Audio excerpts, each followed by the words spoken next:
to the shit 2024 wrap up. This is, well, I'm Lisa, also known as Rena, and there's Jason Stoddard. Talk to us. Good afternoon, everyone. Yeah, we're actually coming to you this time from Corpus Christi, where we actually make all the products that have wall warts or run on USB power. And right now we're in actually the production area. This is my side of it, and then there are actually people you can't see actually making stuff. Evan's testing stuff. Lisa's testing me, I guess. Pretty much. Yeah, pretty much. And yeah, this is a wrap up. It's a heck of a year to wrap up, though, because I was writing a wrap up chapter, and there will be one. It won't be this week. Probably happen either early next week or over the weekend, something like that. But the wrap up chapter was hard to write because so many things have happened.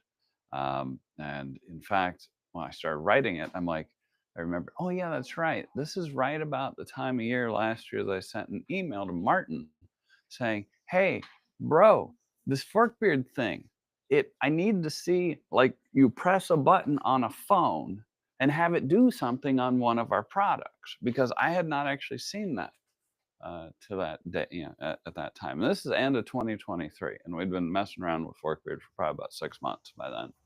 And we had not actually seen a functional thing. And Martin's like, it's no biggie, it'll work, it'll be fine. And I'm like, no, you don't understand. This is not how I work. I don't trust people to just deliver something that works. But that's exactly what he did about a month later. So it was like, here's the first app. And by the way, it does like everything. And it all works. It's ugly as hell. It was a dev app. But, it actually worked. And we had that dev app, like, literally up to, like, the day of the show in November, at the Can Jam, where we introduced Forkbeard. And I hadn't seen the pretty app, the attractive commercial app until then. And I was doing the same thing with Martin. It's like, dude, I would like to actually find if the app works. And by the way, do any of the advanced features work? Any of the visual volume or anything that we were doing?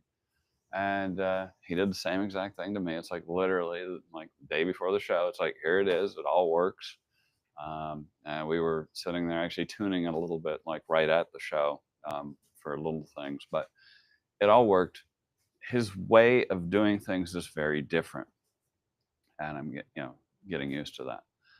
But Forkbeard is one of the big things that we introduced this year, kind of a key foundation technology for a lot of our products. I know there's questions about like what will get Forkbeard and what won't, and what's the timeline, and I'll get to that. But it's also is a crazy year for many other reasons. We also moved the rest of the company to Texas. We've been operating in Corpus for quite a while.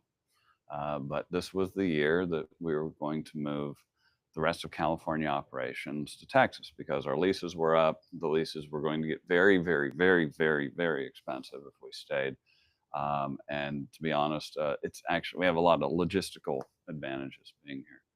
So, and that was good too, except also I saw an email about the same time, it was January 2024, between me and Tyler, when Tyler's like, there really aren't any buildings to buy in San Antonio. And I'm like, oh, this is fantastic. So we have a Forkbeard thing that's really questionable. We have no buildings that we can buy. Anything that we want to buy is way too expensive. And this is also the time that the early Wotans were blowing up and doing like really fun fireworks stuff. This is also the time that we actually got in a little bit of a legal tiff with the contractor we worked with on what we're calling Singular now, which was supposed to be in Gunyer 2. And in fact, at the end of last year I said, oh yeah, there'll be Gunyer 2, it'll have Singularity, blah, blah, blah, all that stuff. No, there was a weird misunderstanding between us and the contractor we're using for the FPGA. He kept working on it and then, quite rightly expected to get paid, but the work wasn't let. And so there's this giant, big, stupid thing. Long story short, yeah, lawyers were involved. No one was happy with the outcome. But we have Singularity, or Singular, we're going to be introducing next year. But again, that that all happened last year. So it's been a hell of a year. Oh, and at the same time, of course, Lisa and I decided to move here, to actually move to San Antonio area. We have a house here in Corpus. But to do that, we needed to sell the house in California. So we had that move. And we're also building a house up there. And by the way, we didn't actually have the money to build that without selling the California house. And at the same time, I didn't really want to get a construction loan for many reasons, not least of which is if we got a loan for the building that we were going to do in San Antonio, I wanted to concentrate on that and not our personal thing. So it's been a really, really interesting year. It's the kind of thing going into 2024, any sane company would go, no, this is nuts. Just concentrate on Wotan, make sure you have a Gunyer, and just take everything else off the table. What did we do? We did all of it, and we actually accomplished all of it. Our house is not quite yet done, but it's well along, and the house in California sold, and everything worked out money-wise. A great building in San Antonio came up like literally at the end of our timeline. We bought it, we fixed it, we're operating out of that. So we're now 100% Texas. Everything's made here, either in Corpus or San Antonio. And we have Singular under our belt. We have new products, between 7 and 11 new products, depending on how you count this year. And if we sound a little tired, a little frazzled, it's because it's been a hell of a year. But next year, now we got this great foundation. So we'll see where next year goes, and I'll see what I can tease you with later. But apologies if it's not very much. That is pretty much the year-end wrap-up, because I know there's a lot of questions this time. Yeah, there are quite a few, and let's get on into them with what are you drinking? Yeah, of course. This is Invention Cellars, which I guess is kind of appropriate for this lab here. It's a Texas wine. It is a Bordeaux style blend. I have no idea what that means because Texas wineries are famous for saying it is a blend of red grapes. Which one? So I don't know. It's pretty good. It's actually it's a nice, well balanced red. Nothing horrible about it. And from what I understand, these guys source pretty much everything from their vineyards in hill country. So very strange place to grow grapes. So I've heard that there's going to be some kind of a giveaway or something. Can you tell us about that? There's a giveaway. I might need my cheat sheet for that. I don't know. Well, okay, yes. We're going to have 2 year-end giveaways. One person's going to win everything analog we introduce next year, and one person will win everything digital we're going to introduce next year. And not giving away what we're going to do, I think both are going to be really, really happy this coming year. Going to be a lot of products coming out, a lot of really cool stuff coming out. And we're going to do it a little different this year. We're actually going to ask a question about shit of each person at the end. So when the time comes, Lisa will come on and say, "Hey, I'm going to ask you a question about shit. The first person who gets it right wins." Is that correct, Lisa? Yeah. Okay. Yeah. And except I can't find my questions, so I'll have to dig a little deeper. Yeah, and we're going to have to contact you via your handle. So no, they need to email denise@shit.com. Okay, whoever. So we will. But that's later. That's anyway. Yeah, you will give them details on that, I hope. Yeah, but I mean these are the details. Okay, but yes, there will be a giveaway. There's gonna be a lot of cool stuff coming next year. Okay. So is there going to be a new shitter? Yes, there will be. Tyler and I are. Can you hand me that? The yes. second page might be my questions. Yeah. Yeah. Tyler and I are working on that. It is in the same kind of morass that the office was in last year. Limited availability. People want a lot of money for things. We're having a discussion about should we lease or should we buy? I am a huge proponent of buying things because after seeing where lease rates go, over the years and where they wanted to take them. When we left California, I'm like, okay, let's maybe find something, buy it, and refurb it. But that's a longer timeline. You may not see a new shitter until summer. You may not see it till end of summer, but it will happen, and it'll be really cool because we have a lot of nifty stuff we can do there. San Antonio is a really cool city to do it in. If we do it right, I don't see why we can't roll out a couple more, in the country, maybe even out of the country eventually. And yeah, I'm looking forward to that. But as far as the big list of stuff we did, I'm a little tired, and the shitter will be on the list for next year. All right, shifting gears a little. Uh-oh. What snake oily audiophile trends have you seen lately, or even in the past, and which do you hate the most? Yeah, this is the stuff you can't talk about. But I'll go ahead and talk about it because honestly, I don't, I think we should. It is really difficult to put a really hard stake in the ground and say, look, nothing beyond, say, one number will change things. And it's similarly really hard to actually put a stake in the ground and say, everything changes everything. And so, where do you draw the line? And for me, I'm weird. I don't even really care about cables that much. That said, I have actually heard differences in headphone cables that were actually, blind tested, and we were able to tell the difference. I think it's fairly subtle.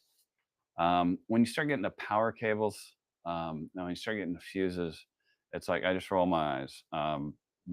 Mike and I had a famous conversation. It was probably around 1991 when I said, "Oh, as a joke, we could do like these gold-plated like fuses and sell them to audiophiles for like $30. Yeah, only $30." And Mike famously responded, "It's like no one's that stupid." Um, right now, I know there are fuses that cost into the thousands of dollars. Maybe they do something. I'm not going to find out. It's not my bag.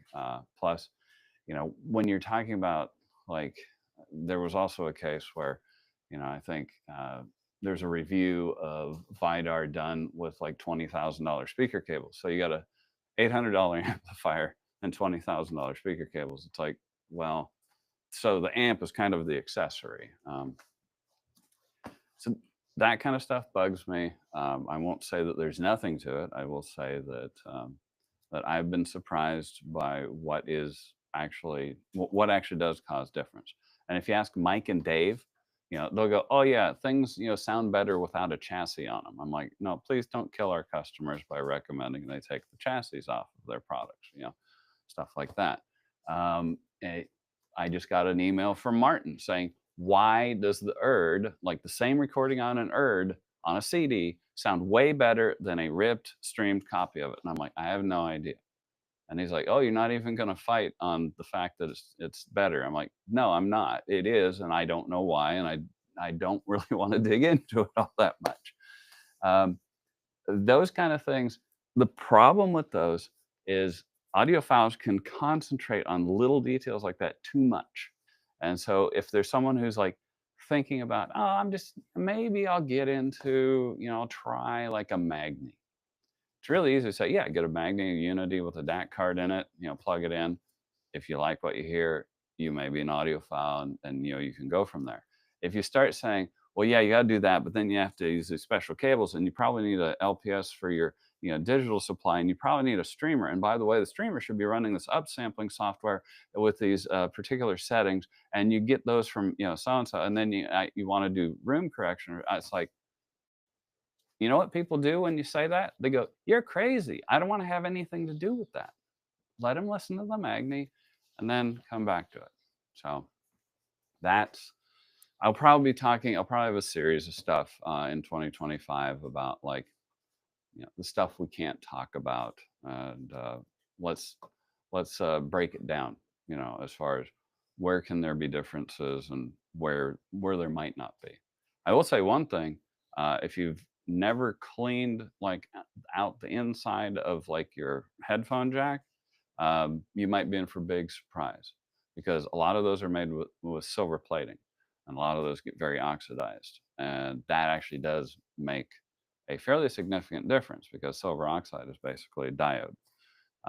And we've seen huge differences in measured response, on the AP just because of dirty contacts, So there is something there. Does everything matter? Maybe. I certainly hope not. But anyway, that's what I got for you. Well, somewhat sort of Yeah. in the same world. Would shit ever do a power conditioner? I know about a power conditioner, but a fork-bearded power distribution unit that actually went and had things firewalled off into like, this is cleaner power, this is the cleanest power, and this is the dirtier stuff for amps. Because actually having fork-beard control over that and letting you actually set up the system better, and also control things that some asshole put the switch on the back of. There's a place for that, and of course, I'm sure the power distribution unit will have the switch on the back. Of course. Yes. Of course it would. Okay, I've got kind of like a group of questions here, so they all sort of follow on each other. What is the one product that you have enjoyed working on the most? Well, it's whatever the latest one is. I mean, it's that's the problem. I have the attention span of a gnat on a triple espresso, as a friend used to say. I do like to work on a lot of different things at once, and I can vouch for that. yeah, and it's usually whatever is latest is the most exciting at the time. I do like the really simple and limited products. Valley 3 was a fantastic product to work on. It was it was simple. It's constrained. You couldn't like throw a bunch of money at it, and it had to sound really good, and it had to get past some of the tube problems, like high noise and things like that. So that's great. Products I don't like as much are hugely complex things where you have to build 17 prototypes just to get it somewhat right. Yeah, that's the next one was, what has been the most challenging product you have worked on to Oh. get it right? As in, it started with a great, seemingly simple and straightforward idea, and yet just took forever with complications and unforeseen problems. All of them, every single one of them, because they all surprise you. I mean, I'm going through some work on some new products that I had said they're done, and I actually gave production a bill of materials for everything. And I said, well, I should probably double check, triple check these things. And you build it from the BOM and you see if it works. And if you saw the amount of redlining and yellow notes and changes and stuff on that, you'd be like, wait, that was supposed to be done? No, they're all like that. And in fact, today, Starnia, we made one little change on it because of a late measurement that we made. So that'll unfortunately put us a little behind schedule, but shortly after the end of the year, it'll be done. But it's changing 2 resistors. And these are first article boards from our manufacturer. But Starnia is done. If you like LEDs, you're gonna love this. It has about 800,000 of them on it. If you like Forkbeard, you'll like it a lot better because you won't have to look at the LEDs. Well, while you're playing with that, when's Starnia happening? Early in the year. I mean, I think you're probably going to see it first, second week of January. Oh, maybe. I'm guessing. Yeah. I'm guessing. In theory. We're kind of lucky that the PC board manufacturer was actually shut down for Christmas, and we're able to get this one little change in. And it's really esoteric. It just affected the subsonic filter. Well, what kind of like functionality or capabilities does it have? Oh, okay. Visual aids. It is a dual mono design. 2 transformers, 2 completely separate power supplies, two completely separate channels. It has 4 gain settings from 40 dB to 60 dB. That's all tube gain. There's no hidden sand or any op amps or anything in the signal path. It's just 4 tubes. It has a bunch of loading options. If I can read this board, because sorry, my eyesight is starting to go. It's 10 to 350 ohms for the moving coil side, and 47 picofarads to 400 picofarads, also on the MC side. Has two inputs and has a subsonic filter and a mono switch. And it's all microprocessor controlled. And of course, it's got fork beard. So all the changes and stuff you want to make on that, you'll be able to do remotely. It also comes with a remote. I know people were asking, are you going to keep doing remotes? And in the vast majority of cases, yes. If we have a desktop product that uses fork beard, maybe not. If it's more intended to sit on your desk. For the case of that thing that's going to sit in a rack with a bunch of stuff, that gets a remote as well, because we know some people don't want to use their phone. I get it. So heck, I do it. All right. Kind of back to more general. Mhm. If there was one thing you would love to be able to solve in an instant when it comes to audio design, what would it be?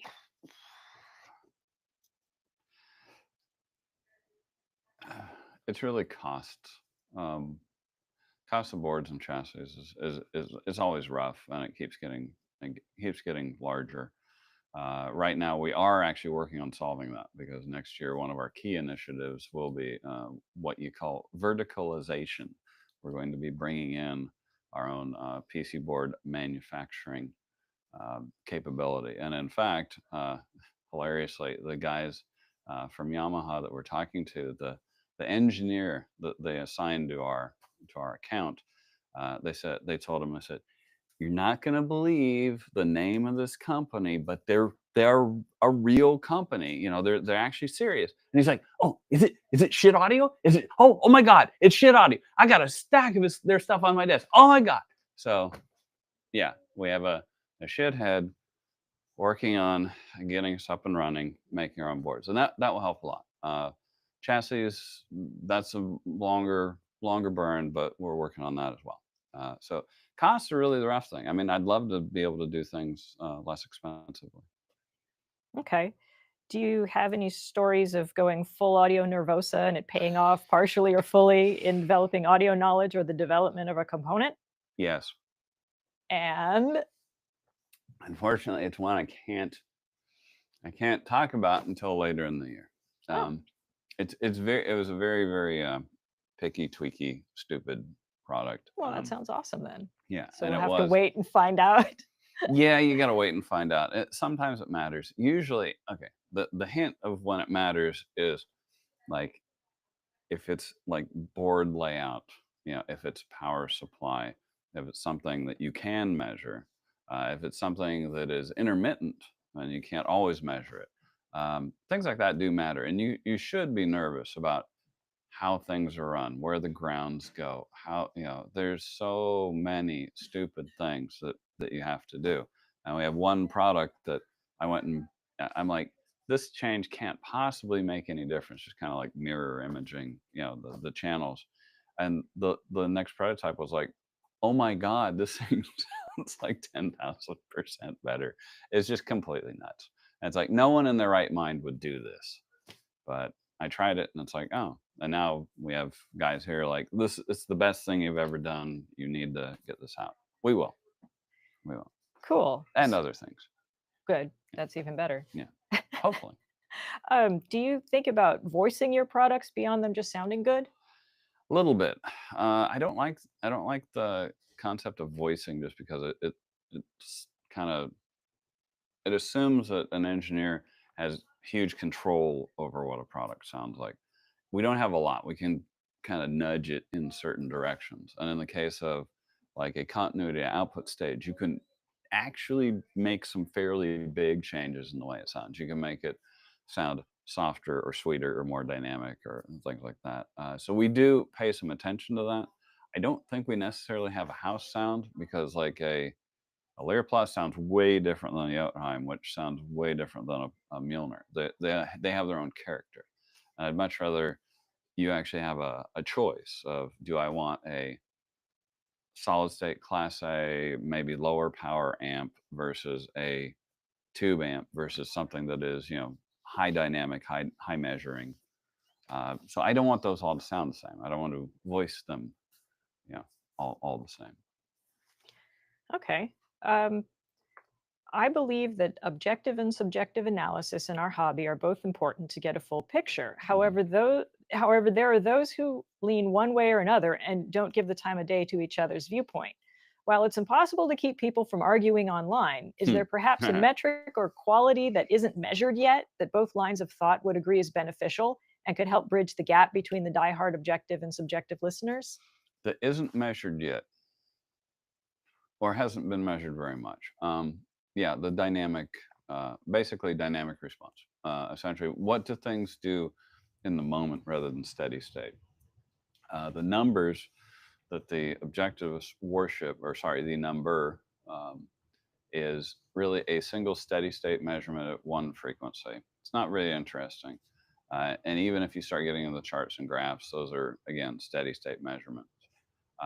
I'd be much more interested in seeing what happens dynamically. You know, when you hit it with a step function and you see how it acts, because there's a huge difference between, say, a voltage feedback, high feedback, complex like operational amplifier, and like a very simpler, current feedback amp, or even an open loop amp.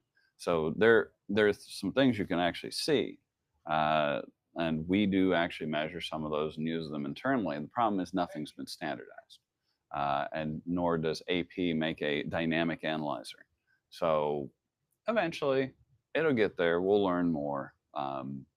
But one thing's for sure, things measure a lot better than they used to if we want them to.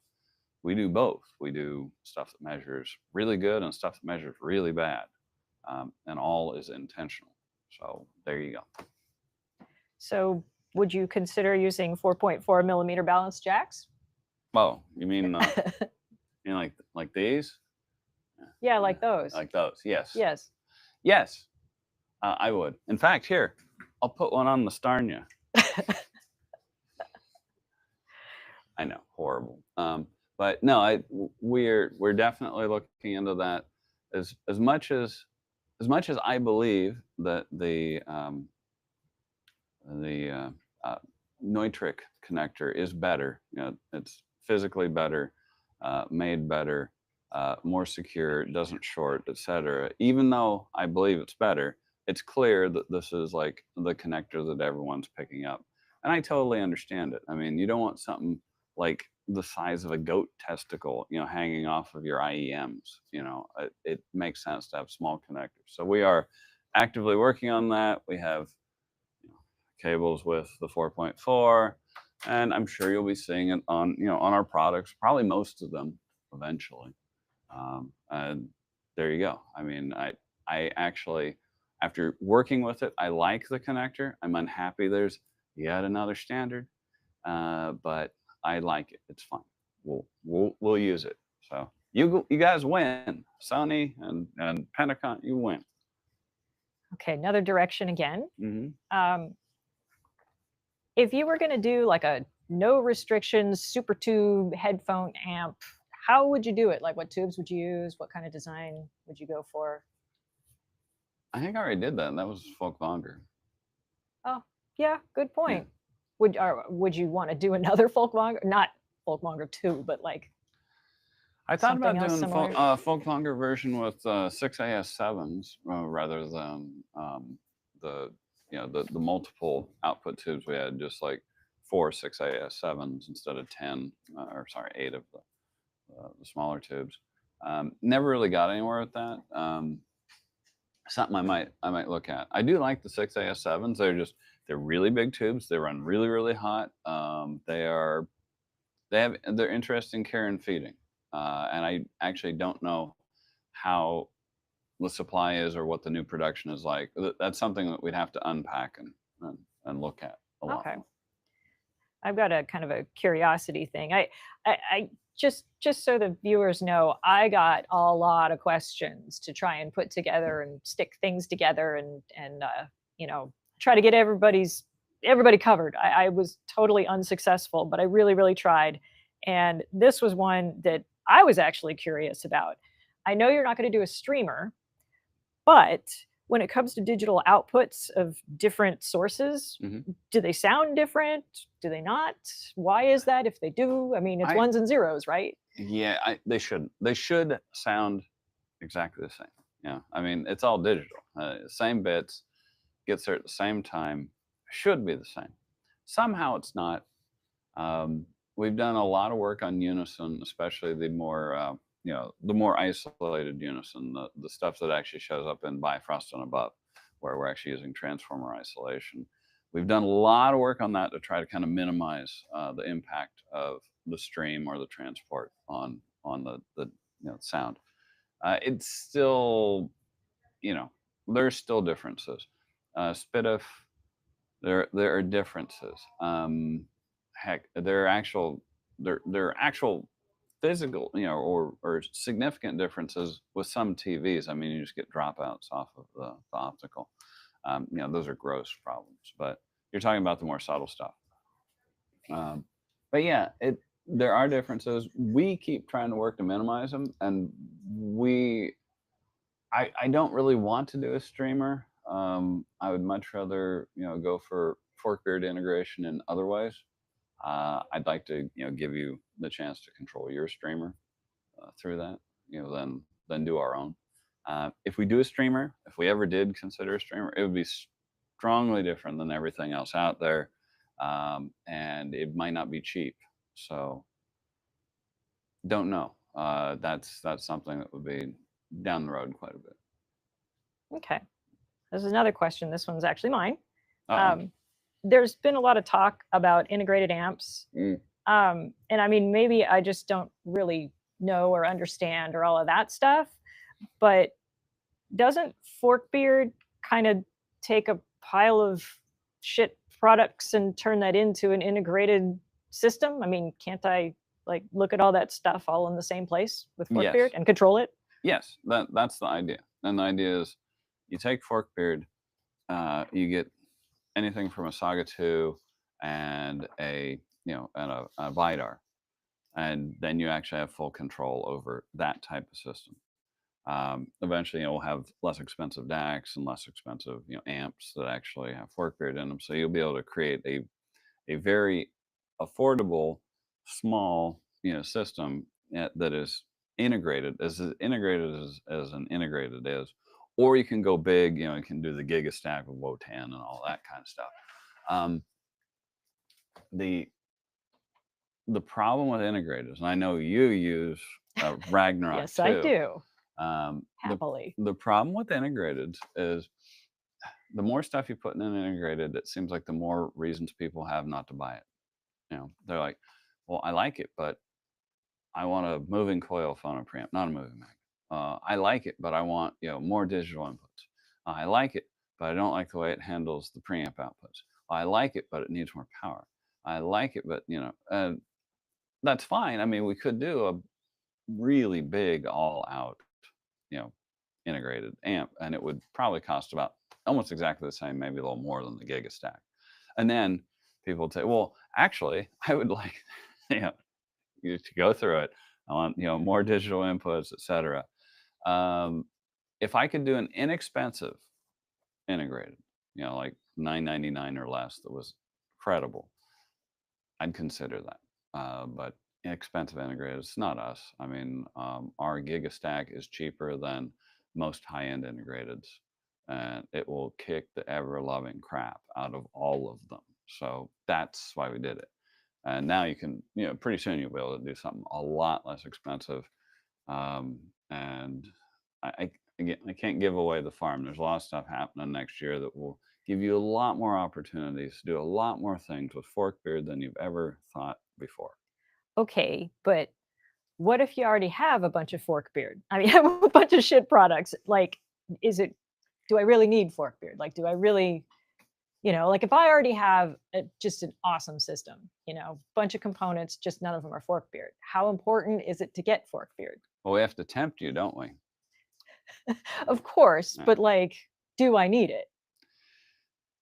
It depends. I wouldn't say no one needs it. No one needs high-end audio, but no one needs Forkbeard. but I think we can tempt people into it because we'll be able to add a lot of features. I mean, for example, just one tiny thing that we can do. I know a lot of people want balance control. We do not have that architecture in our preamps. It is not set up for separate channel volume. However, that'd be something very, very, very, very easy to put in a fork-bearded DAC. So you could change the channels a little bit and get your balance control. So yeah, you can have one channel higher than the other if you need to listen that way. You can do a lot of other things. I'm just saying that you can put a lot more functionality into a product than you have seen in the past. So we're going to try to tempt you into it. Maybe for a second system, maybe for a new primary system. If no one gets it, it's not a big deal because I mean it's 100% optional unless we decide to stick the module on something. But that'd be more like a little all-in-one type of thing. So yeah. By the way, blue skying, none of the stuff exists yet. Again, getting it out in November was like, holy crap, it's done. Now we're thinking about the future.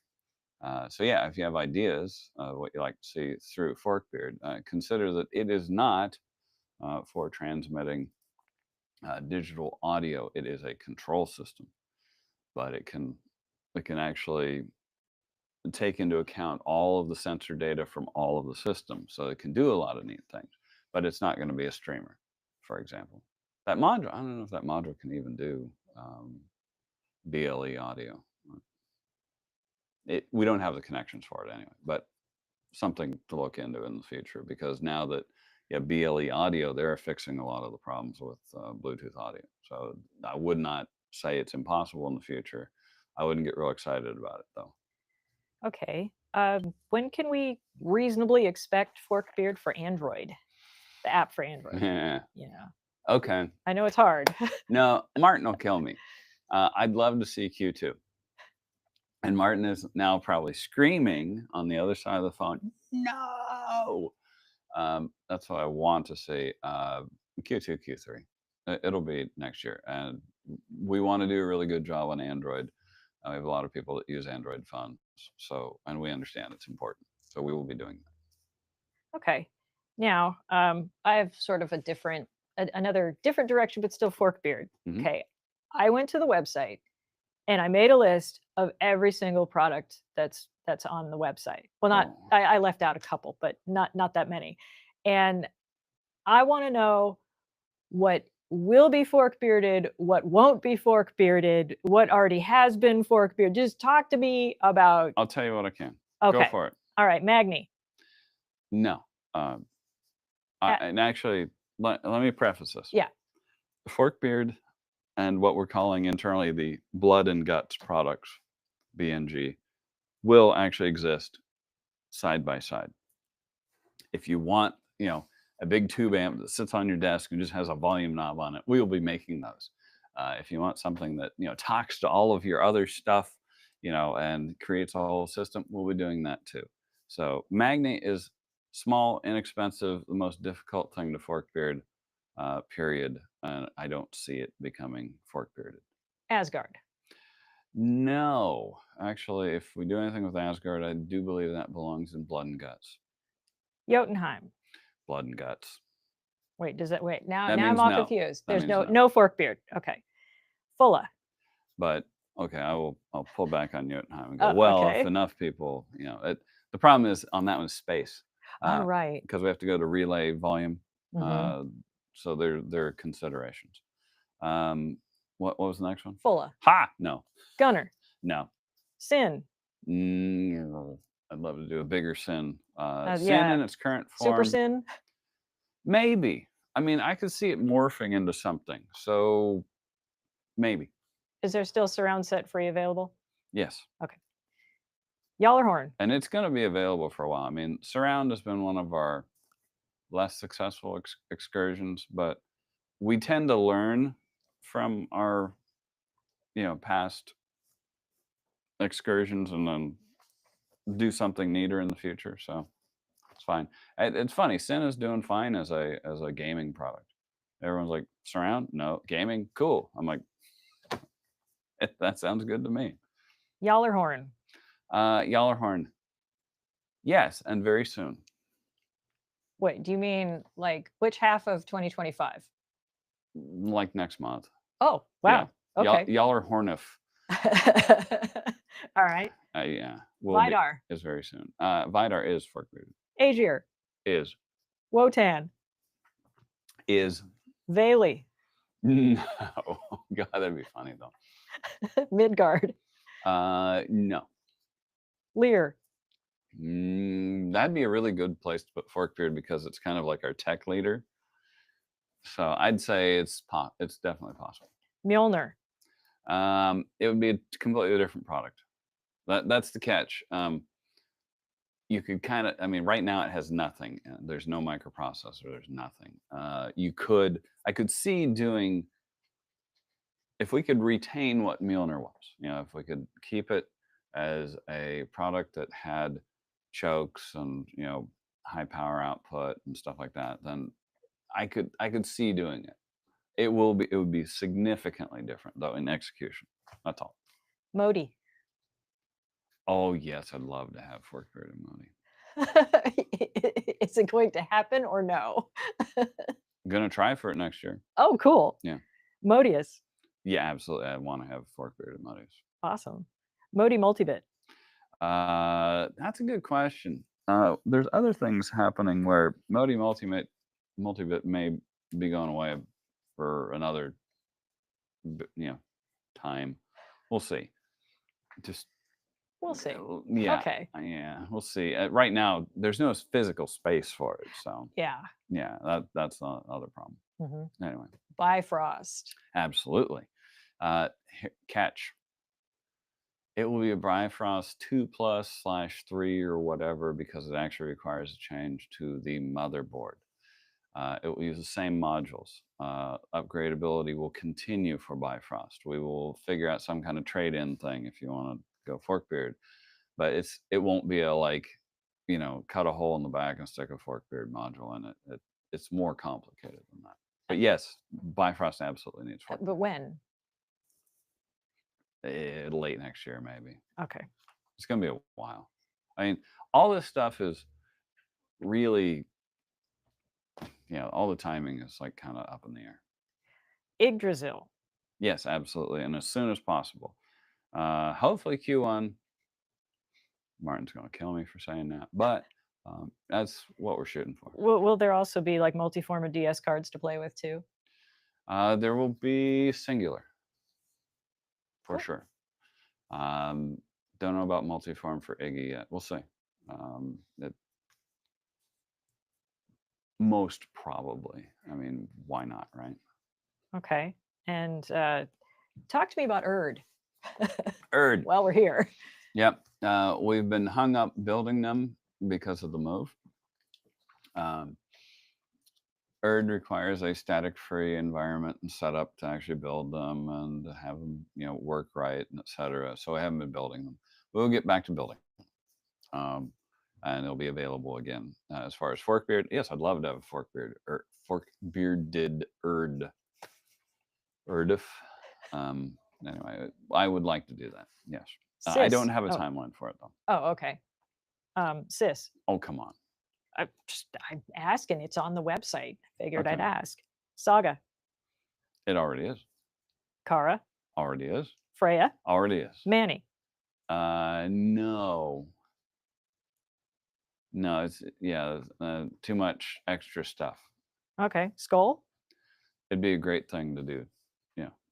But is that a yes or is that a great thing usually means yes. Oh, okay, good. That's the translation. This thing is. Yeah, that's true. Okay. Yeah. Okay. Yeah, but that's not on the website yet, so I don't have that one. Loki Mini. I think I can probably just go ahead and say Skulf is coming along really, really fast. Oh, good. So yeah, that's going to be probably January as well. Oh.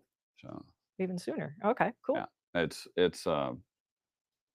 that's one of the most exciting things we've done, just because it's like it brings Forkbeard to a Phono preamp with 70 dB a gain. And if you guys are in HeadFi, some of you probably caught my thing when I said, if the Forkbeard module, we can't measure it with 70 dB a gain. That was a hint that it wasn't any of our other ones. It was very specifically Skull F. So yeah, and yeah, you cannot tell that it's running. So there you go. And if you can't measure it, it's not doing jack nor shit to your signal. It's fine. Okay. How about Loki Mini? Well, I'd love to, but the problem is you'd have to put like motorized pots and stuff. But no, Lokius? no. Again, you got to do motorized pots, and and also you won't be able to tell where they are. All you could do is change them. It's like, oh, that's useful. Loki Max? Oh, 100% as soon as we can, but that's still probably like mid-year at best. Okay. And Wrecker? Ha! No. Valhalla? No. But when is Valhalla 3? And Very soon, probably And- next month. what tubes? Same one, 6N1P, 6N6P. Okay. What about Kraken? Kraken. Kraken is going away. Okay. Yeah, but it is fork bearded. It is fork bearded. Yeah. Okay. Well, that's what I was asking. Yeah. Fork Remember, beard. I mean, we're using. Yeah, I know. We have Yeah. one. That's what Yeah. we use. Yeah. Mhm. Tier. Oh, absolutely. We want to do that. When? I don't know. Mid-year, maybe.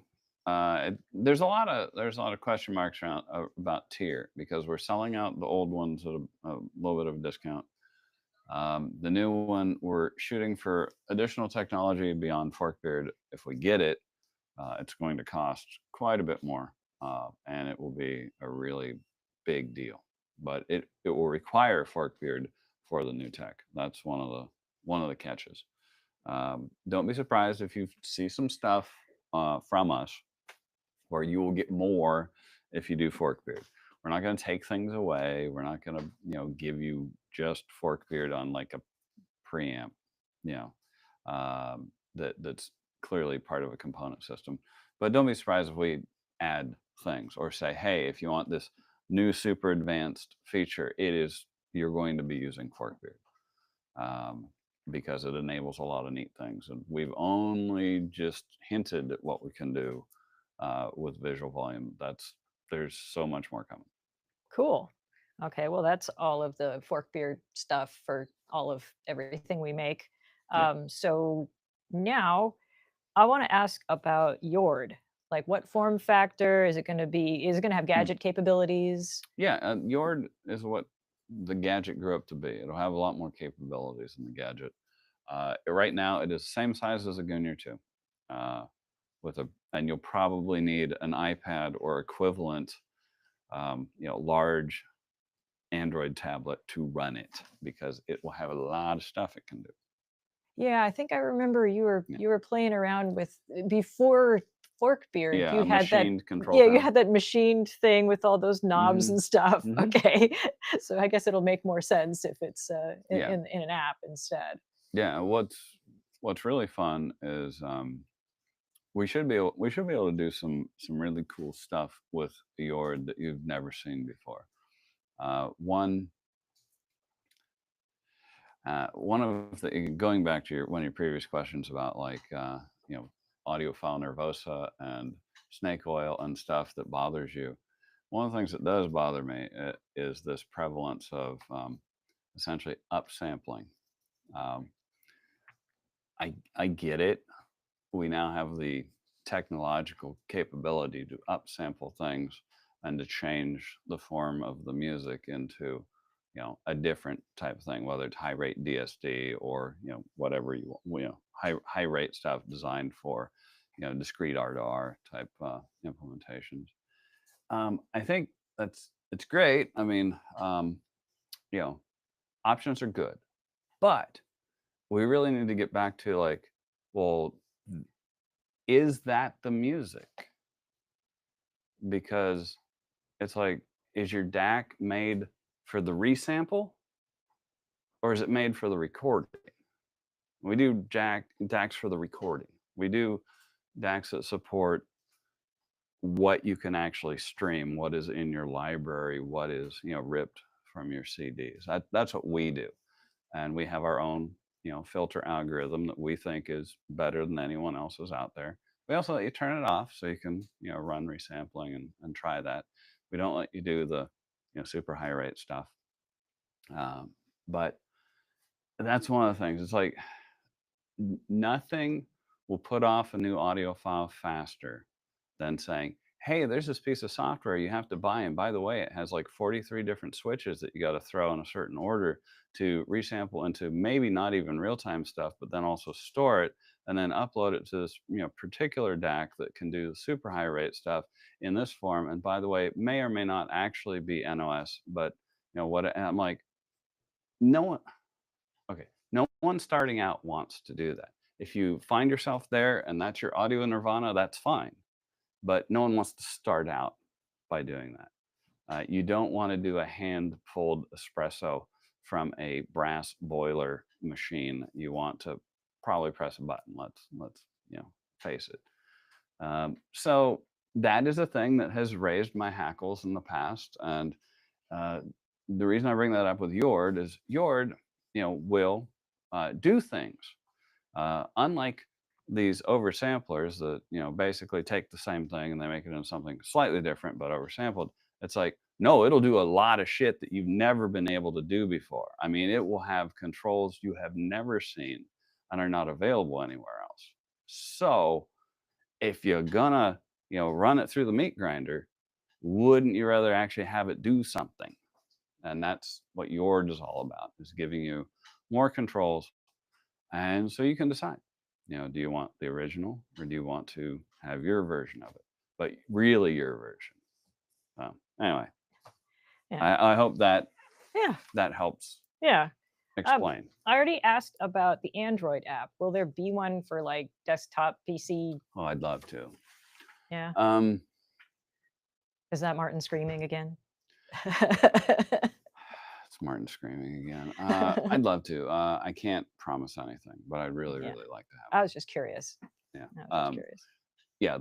The difference is Android is an active thing we're working on. The PC side of things is like a, hey, that'd be cool. The Mac thing, Martin Mac head that he is, well, you can kind of run the iOS app on Mac. It's like, not really, but so it's Yeah. murky. Okay. Yeah. Okay. I have a question regarding DACs. So, like AKM versus ESS, will we ever go back to AKM? Or we make it not matter. Oh, I like that. okay. I like that answer. AKM versus ESS is overblown. We did AKM. We went to ESS. Uh, exactly 50% of people like AKM better, and 50% of people like ESS better. And so, don't be surprised if we find a third path that is not actually another DAC. Yeah, don't be surprised if the answer is none of the above. Okay. How much do DAC filters really matter? And realistically, what am I missing if I run my shit DAC in NOS mode? You're missing our filter. If you ask Mike, it's like Mike is literally like, God appeared before me and delivered to me this digital filter. I'm sure that's not what I'm missing. No, Mike spent a lot of time, a lot of money, a lot of years, and a lot of math on coming up with his own particular digital filter, which is the basis of all of our multi-bit stuff that we do. Great. I do actually think it sounds really good and it probably is the best thing out there, but I'm biased. We allowed people to turn it off so they can try other resamplers, or they can try, actually non-oversampled music, just in the raw. Non-oversampled stuff at lower rates at 44.1, like CD rate, is a little scary because, I mean, it does have like stair steps in it. It does have ultrasonic content, which can cause problems with amps. If you're running like a native 192 though, maybe, maybe no filter might be fine. It's, I believe that to shorten it up and answer the question, I believe digital filters have a huge impact. I believe ours is one of the best, if not the best. I believe that NOS is probably not the way to listen to your CDs, but maybe some of the newer high rate stuff might be really interesting. That's one of the reasons we put it on there. Okay. In a recent forum discussion, some participants were noting how DACs and the digital realm has been more or less solved or has reached a level of maturity where any further development would be considered flavors based on subjective performance. Your response in this conversation was digital is far from maturity. You'll see. Without giving away new products or secret sauces, can you conceptually expand on that statement and idea, please? First, let me have a good laugh because, bro, analog ain't solved. No, I mean, it's a long friggin' way from solved. I mean, hell, there's some new op amps we're playing with that are, they're doing things that I didn't even know you could do before. And yet they are still inferior to a lot of our discrete implementations. So analog's not solved. Digital is not solved in any way, shape, or form. Digital right now, you got basically three camps. One is you use a off-the-shelf DAC part, and you're using their filters and their delta sigma modulator and all their stuff, and it's fairly easy. It's like what we do in a Phono or a Modi right now. Then you have discrete, like multi-bit type DACs. That's really popular right now. It's like take a bunch of resistors, put them in a thing, and run discrete multi-bit. The problem is the math there is really interesting. If you ask Mike what he thinks about like the math, he will probably throw up on you. But the reality is that is one way. That's another way to do things. And then you have our approach, which is we use highly integrated multi-bit chips, and we use our own math to do our own digital filter. And there's some other stuff. There's some guys out there doing their own delta sigma. Soon we'll have that as well. None of it's like solved. I mean, the best measuring stuff is the integrated stuff. Buy whatever the top ESS DAC is, implement it well, boom, there you go. You get the limits of physics measurements. And in case you guys have wondered, why the measurements have kind of stalled in the last few years, it's called physics. There is a limitation to what you can do with measurements, and that's in the 1 to X dB range, period. That's what you get. Unless you're talking about like alternate reality universes or liquid nitrogen or whatever, that's what you're going to get referenced to 2 or 4 volts, period. That's fine.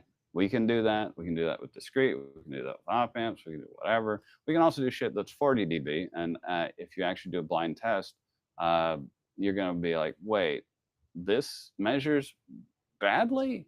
I can't hear the difference. So anyhow, no, digital's not solved. Our singular implementation will be our shot at advancing it even farther. We'll see. Multiform is what we brought out this year to advance the whole true multi-bit thing. I believe, and I truly hope, there are some new multi-bit DACs coming out from major manufacturers. At least that was the word a couple years ago. That could really be a game changer for everything. We will be playing with all of that, but solved, done, that's funny. Yeah, enjoy yourself. So is there any chance of seeing multiform balanced multi-bit in a smaller product or some like derivative of it in a Modi-sized DAC?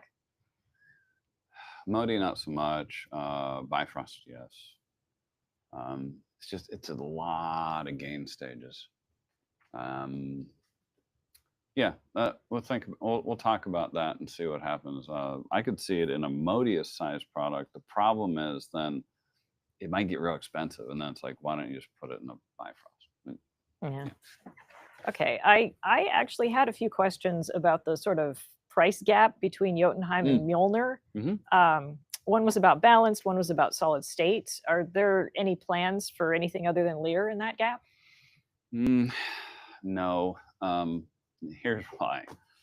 Jotunheim's a really good amp. I mean, yeah, it was introduced like 1 billion years ago, aka 2019, in the before 4 times.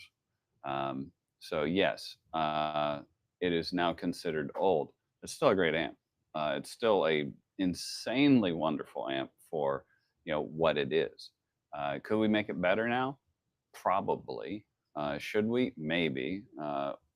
Should we raise the price a bit? Probably, if we do that. Milner, in between, then you get into this morass of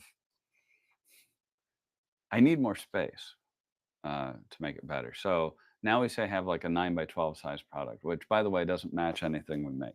So everyone's going to say, hey, we want a DAC that matches that. So we do a DAC that matches that. And by the way, that DAC doesn't match anything we make, but it's too expensive. So then people want something that's less expensive. We want to do a less expensive DAC. But then they're like, wait, I want something that size but has tubes. And so then we have that. And then we have this whole new line. And by the way, that we have to do packaging for, et cetera. And I'm like, I don't know that I don't know the world needs that. I think that we can deliver to you probably a really interesting super Jotunheim and a super Lear and kind of address that. Okay. All right. I'm going to ask you what 2025 is kind of looking like, just because, like, giveaway. Talk to us about the giveaway. There's going to be products on products on products on products. I've already outlined a couple of them. I mean, heck, the analog guys are immediately getting what Starnia and Skull F, to start. I mean, already, and y'all are to start. The digital line will probably end up being almost entirely gone through. So, digital guys are going to get a lot of that. They get, if we finally manage to get Yord out by the end of the year, they get Yord. Holy moly! So if they answer the questions. First. Yeah, it's a big that's deal. what we're doing this time. We're asking deal. questions, and whoever gets it first. I've got Evan with me here. He's got his eyes on the chat box here, and basically I'm going to ask the question, and the first person that answers it correctly will win. Would you want to start with the digital or analog? Start with digital. Okay. Because I haven't talked about that in detail, but there will be a lot of cool digital stuff. Digital, that you will win one digital product of each flavor. Our rules are always like, if it requires 2 for stereo, you'll get 2. Otherwise, you get 1. Okay. I can't imagine a digital product that requires 2 for stereo, but I've been surprised by a lot of things. Okay, so here goes. Okay. And since we're starting with digital, I will ask a digital question. Okay. What was you don't answer, Jason? It's the people in the chat. What was wrong with the first 8 Bifrosts? What year was that? That was 2011. 2011. Yeah. Does anybody know what was wrong with the first 8 Bifrosts? I was actually the one that caught it, and I was terrified to ask about it. It was written about. Yeah. Yeah, it was written about. Yeah.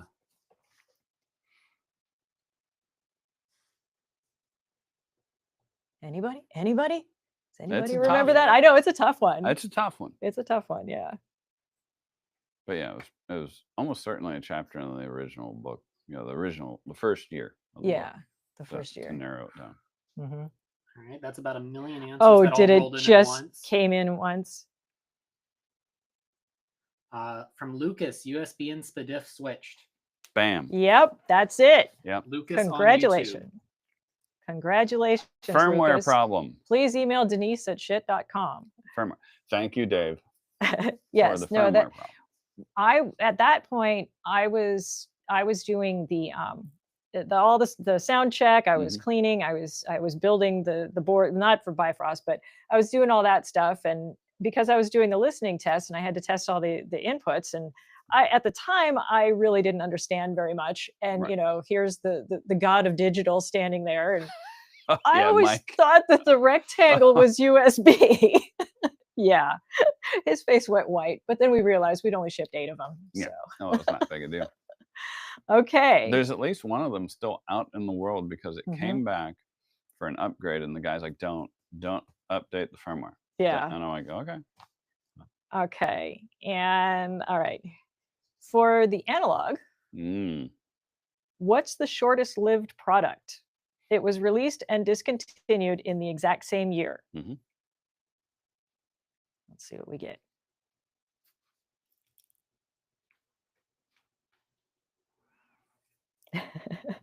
Seems like it always takes a little while for it to for it to come You, through. yeah, you. Yeah, It, and then there's a barrage. And there's a big pile of them. Yeah, as soon as whatever Yep. the 10 seconds. there may of be like a streaming buffer latency kind hit. of. Yeah. Yeah. hmm That is correct, right? No. No. Oh, no. Yeah. hmm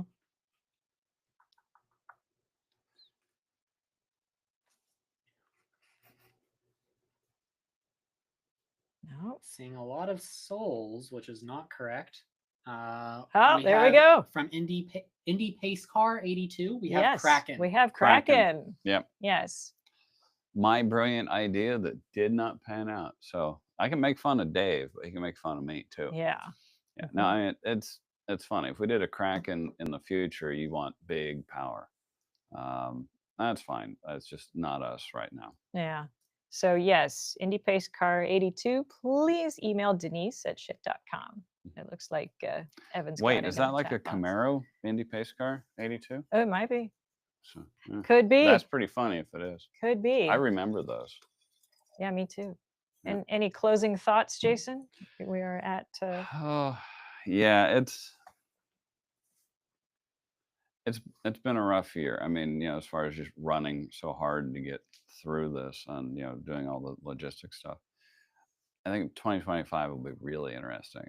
Expect to see a lot of products. Expect to see a lot of change. A lot of new things you've never seen before. We'll see where it goes. I mean, I'm not going to give as much detail about products as I have in the past. Partially because we don't actually know when some of them are hitting. right. Well, there's that, but I mean, there is a lot of stuff coming with Forkbeard, so Yeah. I would imagine there'll be some interesting changes with it. Forkbeard and will stuff. change things. It's just it's Yeah. not going to change the entire company. I mean, No. if you want a blood and guts setup, go for it. If you want Forkbeard, you're going to be able to do some really wacky stuff with Forkbeard. Yeah, I mean, I could still listen to my music through my shit products without Correct. Forkbeard. Yeah. I can I can't put Forkbeard in your Ragnarok 2. I know. that I'm you stole- disappointed. That I you guess. stole from me. And I did. Yeah, you know how I stole it though? I was listening to music from my laptop, and you just couldn't stand that I was listening to music from my laptop because I didn't have anything yet. It's fine. Yeah. But you gave me a Ragnarok, so I have zero complaints. But I think I tried to replace that with record, and you're like, no. Oh no, I like my Ragnarok. Yeah. I was laughing earlier today because they were actually sound checking wreckers in the other room. And I'm like, wow, if they're sound checking wreckers while we're doing this, you won't be able to hear me. And I told Colton, you need to turn that down because no one believes Wrecker can actually, put out any volume at all. And he just laughed. He's like, yeah, these things are loud as hell. And it's like, it's sad. I really wished Wrecker had succeeded, but it didn't. I wish all the stuff had succeeded. Eventually, maybe enough people will bug me and I'll take another run at Soul, but don't hold your breath. All right. Thank you, everybody, for watching. And yes, thank you. We'll see you next year. Yep, probably in January. Right? January. Yeah. Yep. Cool. Let's do it in San Antonio.